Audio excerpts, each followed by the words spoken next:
Hi, my name's Dominic Beck-Johnson. I'm a SAP Business One expert at Quintech Business Management Solutions.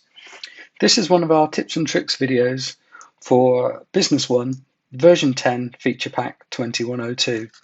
In this session, we're going to have a look at address formats and how to work with them inside Business One. So first thing I'm going to do is create a sales order, and then we'll just have a look at the address formats that as they currently work out of the box. So we're just going to choose a customer here and pop a few items onto the sales order with a multi-select option, so we can choose multiple items. And then if we have a look at the logistics tab, we can see that we've got a limited amount of information about addresses in the ship to address on there. Quite often there's more fields available in SAP to use than we currently have available.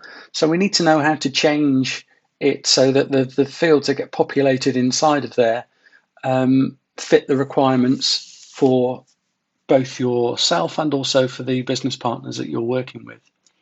So underneath the setup for business partners, we have the address formats. Within the address formats are the addresses for all of the different countries around the world. So I'm just going to choose United Kingdom and Ireland. And you can see here that what we saw on that ship to address, the limited amount of information is all kept inside of here.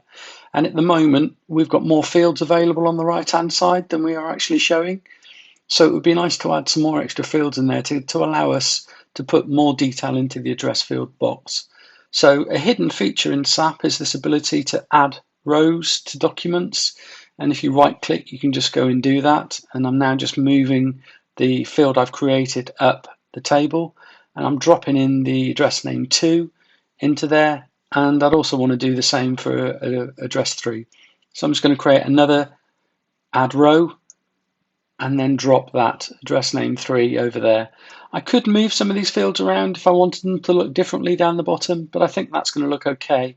And a nice new feature that SAP have introduced now is for it to be able to hide empty lines. So if there is nothing in address 2 and 3, that won't print or show on any of the documentation.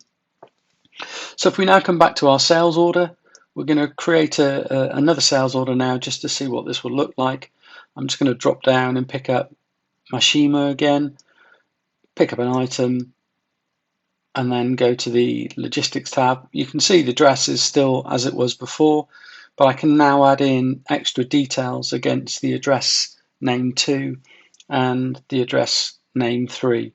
So I'm just going to type in a couple of extra bits of detail about this now, some fictional addresses.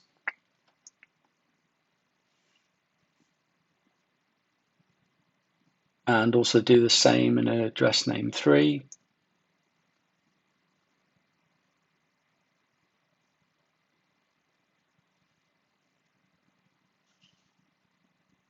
And we'll just click update on that. And it's also, the address is held per row as well as for the whole of the document. So you can now see that it's now showing that in the right format that we've asked it to do. So you can do that for not just the UK and Ireland, but you can do that for every country around the world. So if there are some specific requirements that certain customers would like to see, then you can always change those addresses. So that's just the end of that for now. Thanks for watching. There will be more videos available on our website, so please go on there and have a look and catch up with some more things you can do with SAP. Thank you for watching.